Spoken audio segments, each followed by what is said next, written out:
Kisah benar, situasi biasa. Kisah Pak Ahmad.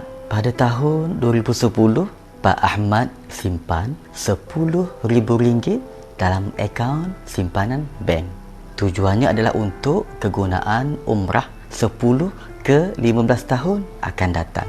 Duit tak disentuh, rasa selamat. Apa yang berlaku selepas 10 ke 15 tahun? Nilai duit susut dimakan inflasi. Pada tahun 2010, kos umrah sekitar RM6,000 ke RM7,000 sahaja. Pada tahun 2024, kos umrah mencecah RM10,000 ke RM12,000. RM10,000 yang disimpan dulu tak lagi cukup. Faedah bank tak kejar inflasi. Simpanan bank sekitar 1 ke 2% setahun. Manakala inflasi sekitar 3 ke 4% setahun. Setiap tahun, kuasa beli duit makin berkurang walaupun angka nampak sama.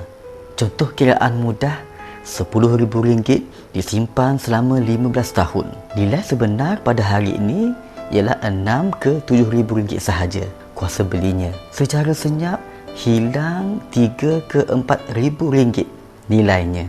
Penyesalan biasa. Ramai kata kalau dulu simpan emas mesti dah cukup untuk pergi umrah sekarang, kerana emas mengikut kenaikan kos hidup. Duit tunai pula tak melawan inflasi. Bandingkan dengan simpan emas. Contohnya, RM10,000 beli emas pada tahun 2010, anggaran emas sekitar 25 ke 30 gram. Nilai hari ini sekitar 8 ke RM10,000. Sekurang-kurangnya nilai kekal atau meningkat. Pengajaran penting, akaun tunai sesuai jangka pendek dan kecemasan. Tak sesuai untuk simpanan jangka panjang seperti umrah, haji dan pendidikan. Manakala emas pula sesuai untuk simpanan umrah, lindung nilai inflasi, simpan konsisten sedikit demi sedikit.